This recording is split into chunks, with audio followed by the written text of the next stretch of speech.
আলহামদুলিল্লাহ ওয়াসসালাতু ওয়াসসালামু আলা রাসূলিল্লাহ ওয়া বা'দ। সংক্ষিপ্ত হামদ ও সালাতের পর আজ আমি কথা বলবো পারস্পরিক সম্প্রীতি ও ভালোবাসার বন্ধনকে সমৃদ্ধকারী আল্লাহ তাবারক ওয়া তাআলার মনোরঞ্জনের অন্যতম উপায়, সহজে পালনযোগ্য একটি তাৎপর্যপূর্ণ ইবাদত সালাম প্রসঙ্গে। সালাম একটি সহজে পালনযোগ্য গুরুত্বপূর্ণ ইবাদত হওয়া সত্ত্বেও এই সালাম আদান প্রদানের ক্ষেত্রে আমরা অনেক ভুল ভ্রান্তি করে থাকি। তাই আজ আমরা অত্যন্ত সংক্ষিপ্ত পরিসরে জেনে নেব সালাম আমরা কি কি ভুল করে থাকি। নাম্বার 1, সালাম প্রদানে অহংকার বা দাম্ভিকতা প্রদর্শন করা। এমন আল্লাহ তাবারক ওয়া তাআলা ঐশবানী মহাগ্রন্থ আল কোরআনে স্পষ্ট রূপে বলেছেন, ইন্নাল্লাহা লা ইউহিব্বু কুল্লা মুখতালিন ফখুর। নিশ্চয় আল্লাহ কোনো দাম্ভিক অহংকারীকে পছন্দ করেন না। নাম্বার 2, অন্যের সালাম প্রাপ্তির জন্য অপেক্ষা করা। অথচ প্রিয় নবী সাল্লাল্লাহু আলাইহি ওয়াসাল্লাম বলেছেন, বাদিউস সালাম বারিউম মিনাল কিবির, অর্থাৎ প্রথমে সালাম প্রদানকারী অহংকার দাম্ভিকতা থেকে মুক্ত। নাম্বার 3, অশুদ্ধ বা বিকৃত উচ্চারণে সালাম দেওয়া, যেমন আসসালামু আলাইকুম বা আসসালামু আলাইকুম অথবা আসসালামু আলাইকা, এ ধরনের বিকৃত উচ্চারণে সালাম দেওয়া। কেননা প্রিয় নবী সাল্লাল্লাহু আলাইহি ওয়াসাল্লামের সময় জনৈক ইহুদি নবী সাল্লাল্লাহু আলাইহি ওয়াসাল্লামকে এ ধরনের বিকৃত শব্দে সালাম প্রদান করেছিলেন। ফলে উম্মাহাতুল মুমিনিন হযরত আয়েশা সিদ্দিকা রাদিয়াল্লাহু তাআলা আনহা ওই ইহুদির অভিশাপ বা ধ্বংস কামনা করেছেন। নাম্বার 4, সালামের জবাব মুখে না দিয়ে শুধুমাত্র হাত বা মাথা নেড়ে সালামের জবাব দেওয়া। কেননা আল্লাহ তাবারক ওয়া তাআলা ঐশবানী মহাগ্রন্থ আল কোরআনে স্পষ্ট রূপে বলেছেন, ওয়াইদা হুইতুম বিতাহিয়াতিন ফাহাইয়ু বিআহসানা মিনহা। যদি তোমাদের কেউ অভিবাদন জানায় তাহলে তোমরা উৎকৃষ্ট পন্থায় সে অভিবাদনের জবাব প্রদান করো। অতএব মাথা নেড়ে বা শুধুমাত্র হাত নেড়ে সালামের জবাব দেওয়া কোনো কালেই সমীচীন নয়। নাম্বার 5, শুধুমাত্র পরিচিত লোকদেরকে সালাম দেওয়া।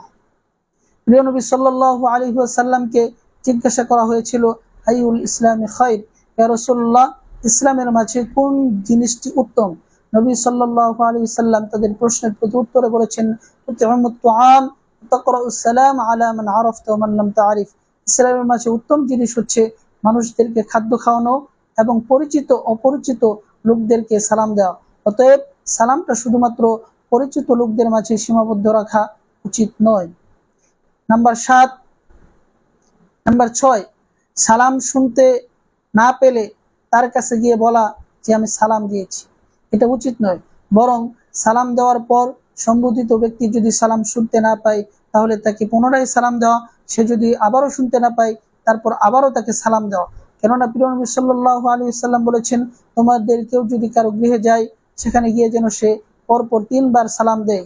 3 বার সালাম দেওয়ার পর যদি সে গৃহ থেকে কোনো ধরনের উত্তর না আসে তাহলে সে যেন সে গৃহ থেকে ফিরে আসে। নাম্বার 7, বক্তব্যের মাঝ থেকে সালাম শুরু করা। যেমন আমরা বিভিন্ন ধরনের সভা সেমিনার বা মিটিংয়ে এভাবে উপস্থাপন করে থাকি, অধ্যকার মাদ্রাসাতুল কোরআনুল হাদিস কর্তৃক আয়োজিত আজকের এই অনুষ্ঠানের সম্মানিত সভাপতি, প্রধান অতিথি, বিশেষ অতিথিবৃন্দ, আমার সামনে উপবিষ্ট বিভিন্ন এলাকা থেকে আগত সমাগত বন্ধুরা, সকলকে আমার অন্তরস্থল থেকে আন্তরিক শুভেচ্ছা ও সালাম, আসসালামু আলাইকুম রহমতুল্লাহ। অথবা বিবাহ সম্পাদনের পর বরকে সম্বোধন করে বলা যে উপস্থিত সকলকে লক্ষ্য করে তুমি সালাম প্রদান করো, এবং সে অবস্থায় যদি বর সালাম না দেয় তাহলে তাকে বেয়াদব মনে করা। অথবা ফোন আসলে প্রথমেই রিসিভ করেই সালাম না দিয়ে হ্যালো বলা, তারপরে সালাম দেওয়া, এই সবগুলি অন্যায়। বরং প্রত্যেকটি ক্ষেত্রে আগে সালাম দিয়ে পরে কথোপকথন শুরু করা। নাম্বার 8, সালাম প্রদানকারী ব্যক্তি যতটুকু শব্দে সালাম দিবে তার চেয়ে কম শব্দে সালাম নেওয়া। যেমন কোনো ব্যক্তি বলল আসসালামু আলাইকুম ওয়া রাহমাতুল্লাহি ওয়া বারাকাতুহু, এর প্রতি উত্তরে শুধু বললেন ওয়া আলাইকুম আসসালাম ওয়া রাহমাতুল্লাহ, এতটুকু হলো না। কেননা আল্লাহ তাবারক ওয়া তাআলা বলেছেন, ওয়াইদা হুইতুম বিতাহিয়াতিন ফাহাইয়ু বিআহসানা মিনহা আও রুদ্দুহা। যদি তোমাদের কেউ সালাম দেয়, অভিবাদন দেয়, তাহলে উৎকৃষ্ট শব্দে তাদেরকে সালাম দাও, অথবা সে যতটুকু শব্দে তোমাকে সালাম দিয়েছে ততটুকুই ফিরিয়ে দাও। অতএব কোনো ব্যক্তি যদি আসসালামু আলাইকুম রহমতুল্লাহ বলে তার উত্তরে কমপক্ষে ওয়ালাইকুম আসসালাম ও রহমতুল্লাহ পর্যন্ত বলতে হবে। কিন্তু তার থেকে যদি কম শব্দে কেউ উত্তর দেয় তাহলে সে উত্তর যথাযথ হলো না বলেই বিবেচিত হবে।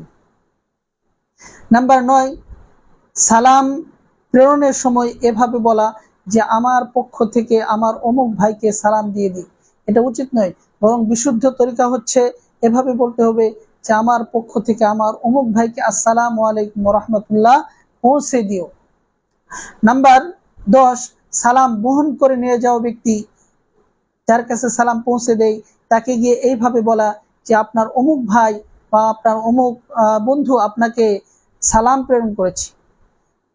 এটা নয়, বরং এভাবে বলতে হবে যে আপনার অমুক বন্ধু আপনাকে আসসালামু আলাইকুম ওয়া রাহমাতুল্লাহ বলেছে।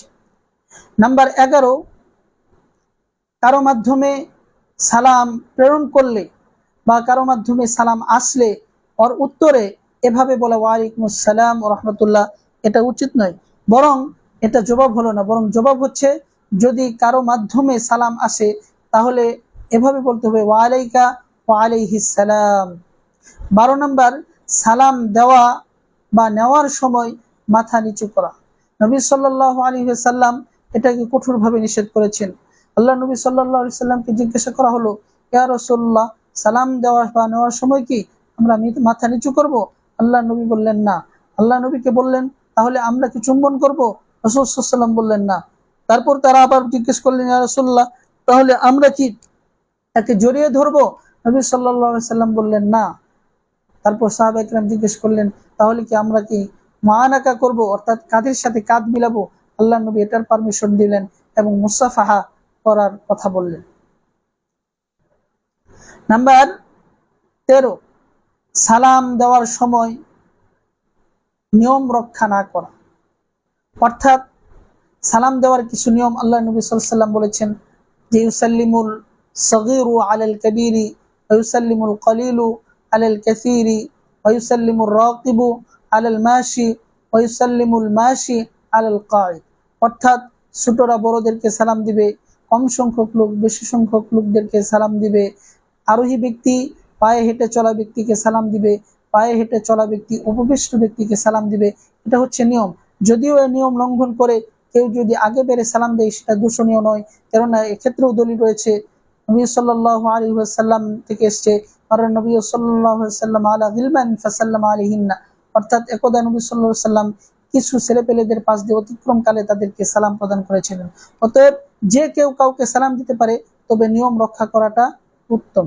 অতএব আমরা যদি এই নিয়মগুলি ফলো করে নবী সাল্লাল্লাহু আলাইহি ওয়াসাল্লামের শিখানো পদ্ধতিতে অভিবাদন জানাই, তাহলে এই অভিবাদন নিছক অভিবাদন থাকে না, বরং এটি একটি গুরুত্বপূর্ণ ইবাদতে পরিণত হয়। আল্লাহ তাবারক ওয়া তাআলা আমাদের সকলকেই এই ইবাদতটি যথাযথভাবে করে ইহকালে শান্তি এবং পরকালে মুক্তির পথকে প্রশস্ত করে নেওয়ার তৌফিক দান করুক। আমিন। আসসালামু আলাইকুম।